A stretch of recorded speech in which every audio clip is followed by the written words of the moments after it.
Have you ever felt overlooked? Like your voice doesn't matter compared to the rich, the powerful, or the popular? It's a common feeling, a sting of being on the outside looking in.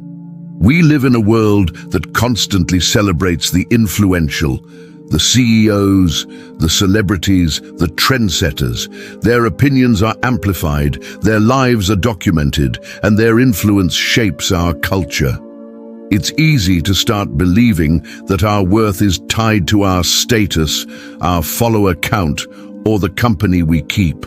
But what if I told you there was a figure in history who completely flipped this value system on its head? A man who consistently and intentionally sought out the forgotten, the rejected, and the marginalized, valuing them far more than the powerful elite of his day. Let's journey back 2,000 years. The society Jesus was born into was rigidly structured. You had the religious leaders, the Pharisees and Sadducees, who held immense power. They were the influencers of their time, dictating religious law and social conduct.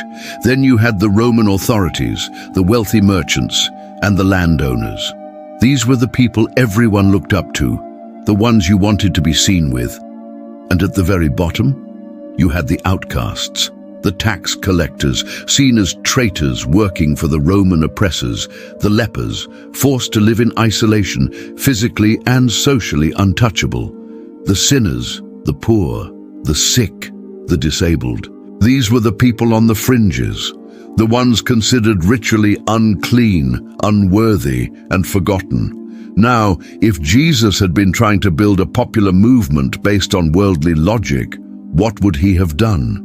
He would have networked with the powerful.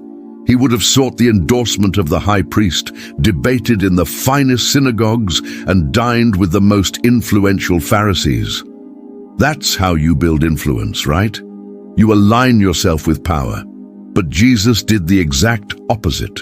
His ministry was a radical and beautiful subversion of this entire system. Instead of seeking out the powerful, he walked toward the powerless. Think about the story of Zacchaeus. Here was a man who was the chief tax collector in Jericho.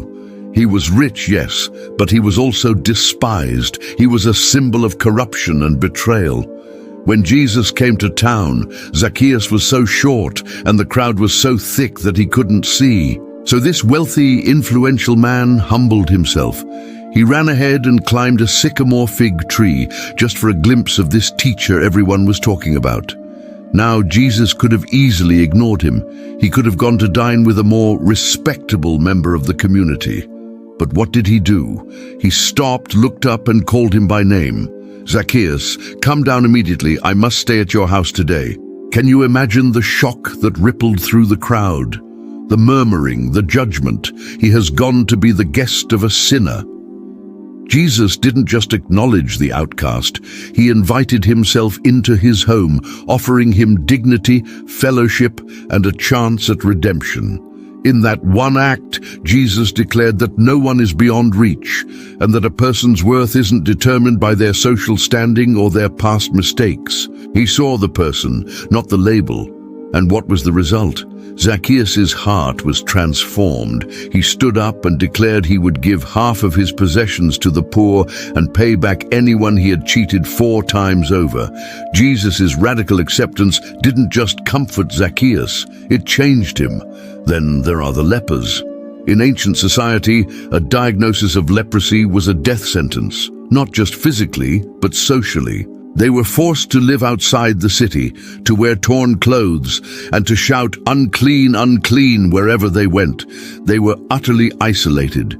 In one powerful encounter, a man with leprosy approached Jesus, knelt before him and said, "Lord, if you are willing, you can make me clean."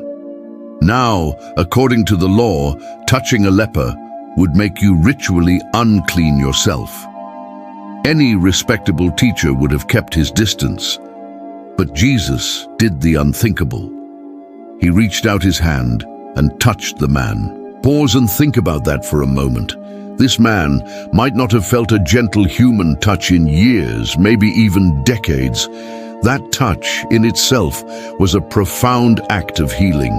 It communicated acceptance, compassion, and a complete disregard for the social and religious rules that created outcasts. And then Jesus said, "I am willing, be clean." Instantly, the leprosy left him. Jesus didn't just heal his body, he restored his humanity. He broke the barrier of fear and prejudice with a simple, powerful touch. He showed that his love was more powerful than any disease or social stigma. This pattern repeats itself throughout his ministry. He praises the faith of a Roman centurion, a member of the occupying army. He engages in a deep theological conversation with a Samaritan woman at a well, a woman who was a double outcast, both for her ethnicity and her personal history. He allowed a woman with a sinful reputation to anoint his feet with expensive perfume, defending her against the judgment of his host. He told parables where the heroes were often the marginalized, the Good Samaritan, the prodigal son, the poor widow. In every instance, Jesus was teaching a revolutionary truth. God's kingdom operates on a different value system. In our world, power, wealth, and influence get you a seat at the table. In God's kingdom, it's humility, mercy, and a recognition of your need for grace that draws you close. He consistently showed that the people the world writes off are the very people God seeks out.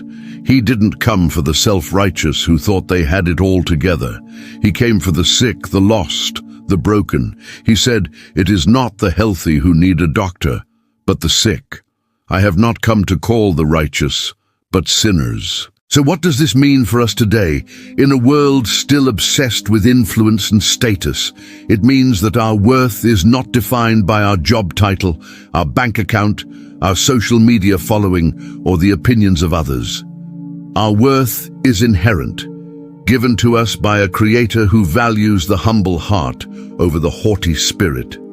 It means we are called to see others the way Jesus did, to look past the labels, the reputations, and the social hierarchies, and to see the person underneath who is worthy of love, dignity, and respect. It's a challenge to us.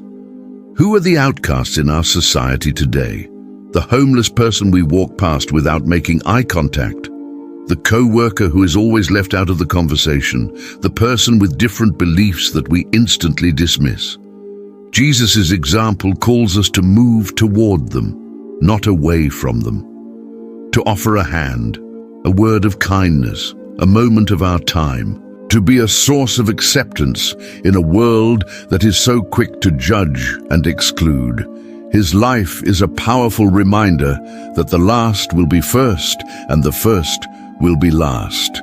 He valued the outcast over the influential, not because he was trying to be rebellious, but because he was revealing the true heart of God, a heart that beats for the marginalized, the brokenhearted, and the forgotten. And that is incredibly good news for all of us. Because at the end of the day, we all find ourselves in need of that same grace. Thank you so much for joining me today. If this message resonated with you, I'd be so grateful if you like this video and subscribe to the channel for more content that explores these powerful truths. Don't forget to hit the notification bell so you won't miss our next video. Until next time, take care.